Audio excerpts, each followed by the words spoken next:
I was paid a healthy bounty for Ringo and Curly Bill, and realized there was real money to be made. That's why I went after Henry Plummer.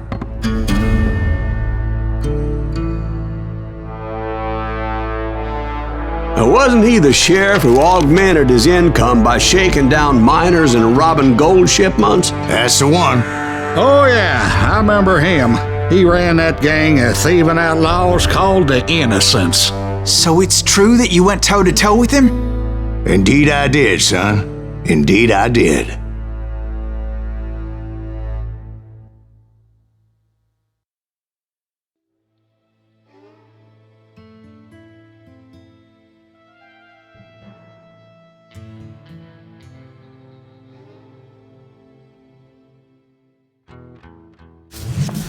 I knew I needed resources if I was going to track down Roscoe Bob Bryant, and hunting Plummer looked like a good way to get rich quick.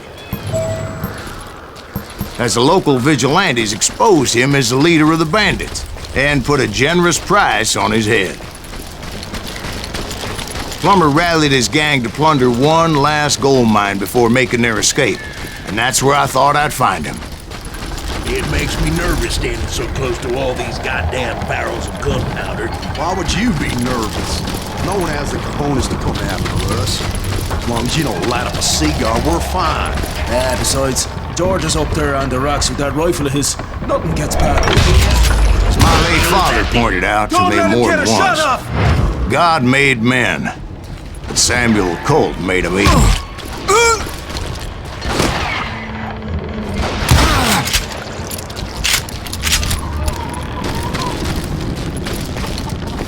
I knew that dynamite wasn't mine, so I decided the polite thing would be to return it.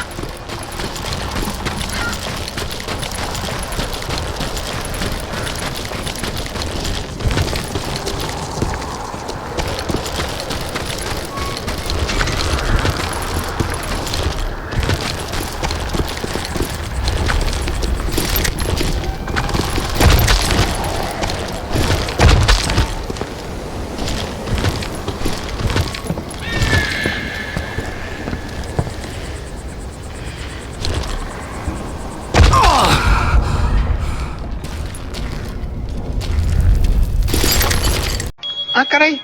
Eso sí me interesa.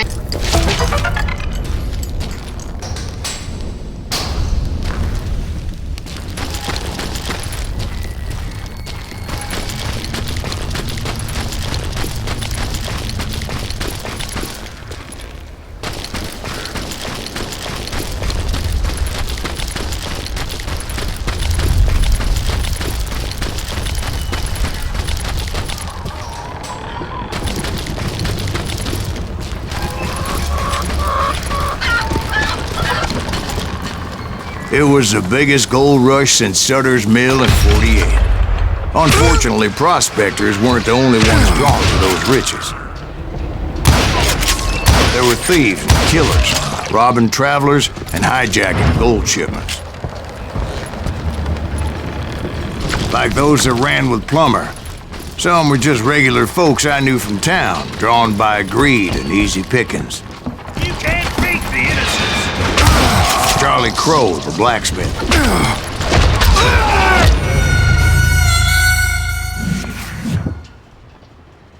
¡No! ¡Maldición!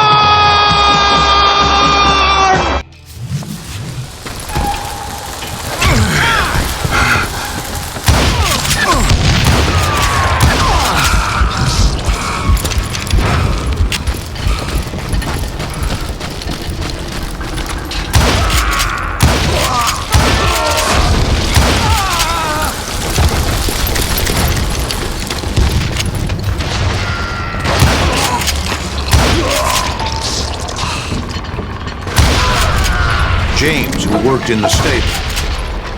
Plummer had a lot of men on his payroll. A hell of a lot. That son of a bitch pretended to protect the public with one hand while stealing them blind with the other.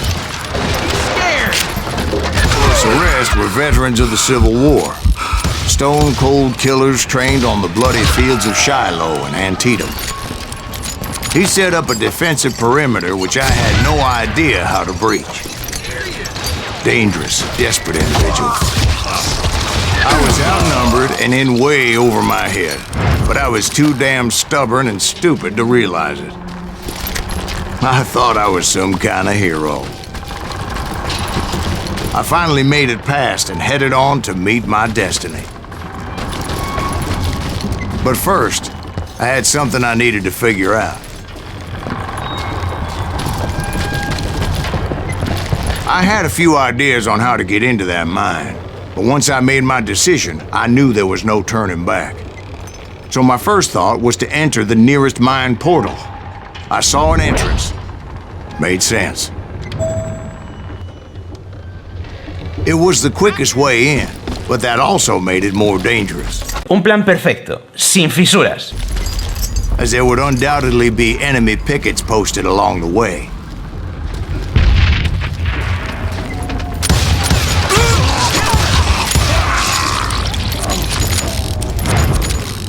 Come out, you yellow bastard!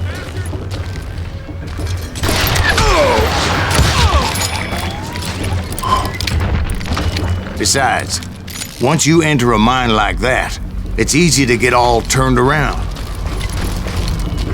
And that confusing maze of corridors wouldn't even be the worst of it. Some of those shafts could be as deep as hell.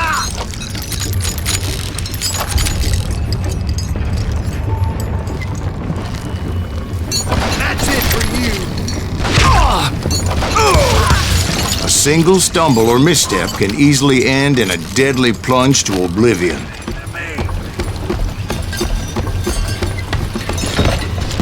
I will drop you down a mine shaft. Get out of here! Quick reflexes often make up for a lack of common sense. Luckily, I was never one to be easily bushwhacked. El poder está en el traje. I would just need to be careful not to blow myself to kingdom come. Surprise! With all that gunpowder and dynamite everywhere, a body has to know what he's shooting at. Hide forever!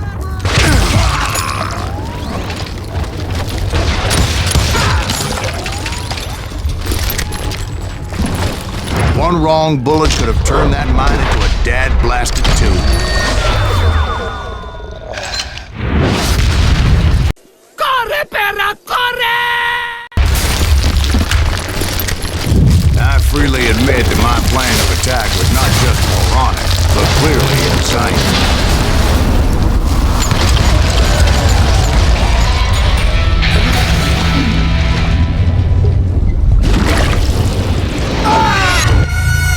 It's a good thing that I abandoned that ridiculous plan before I even tried it.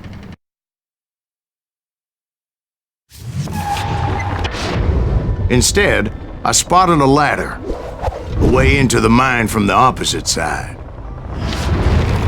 What?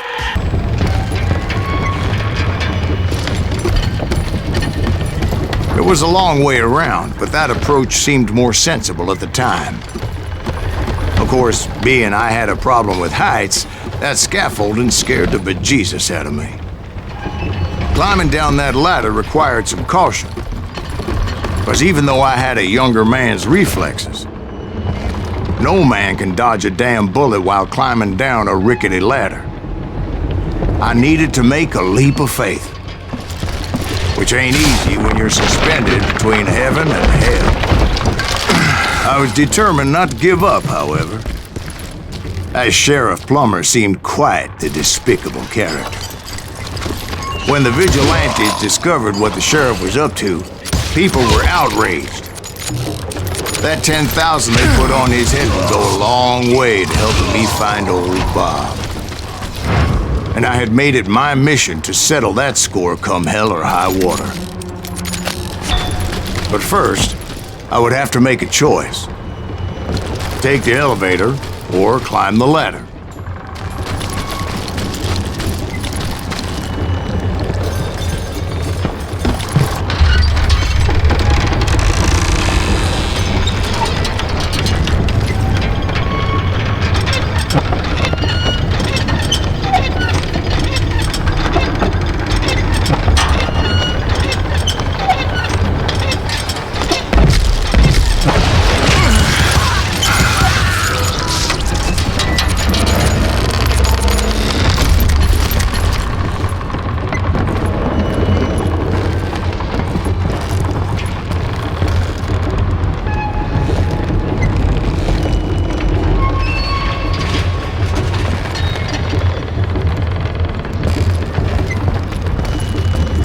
Plummer was a mad dog killer, and the people of Nevada City deserved better.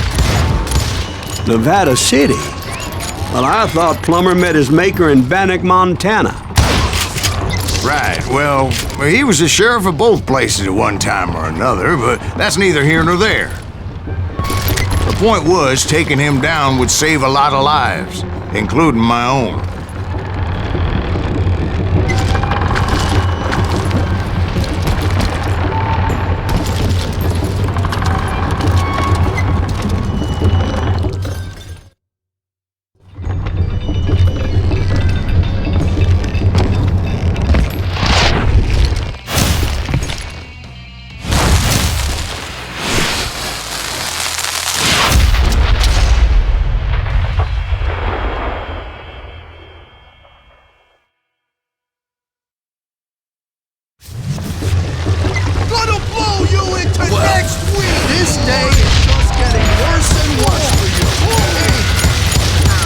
Henry Plummer was clearly unhinged, and I could see right away that this was going to take some doing. I need some help here! Who said you could throw dynamite? Take this cocksucker out!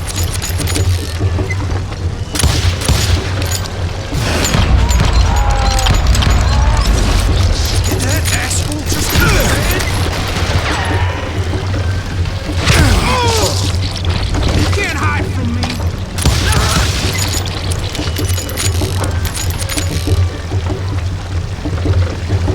They're gonna bury you in a million pieces! You can shoot, but can you aim? Bastard! You know who we are!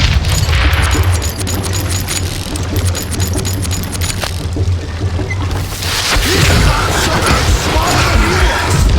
They're gonna bury you in a million pieces!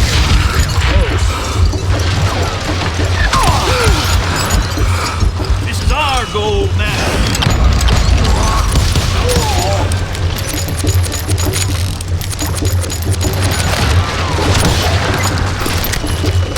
I can shoot too!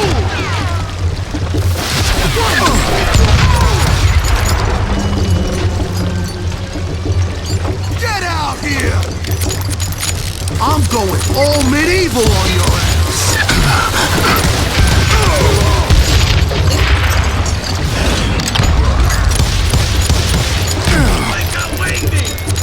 They're gonna need a dustpan to pick you up!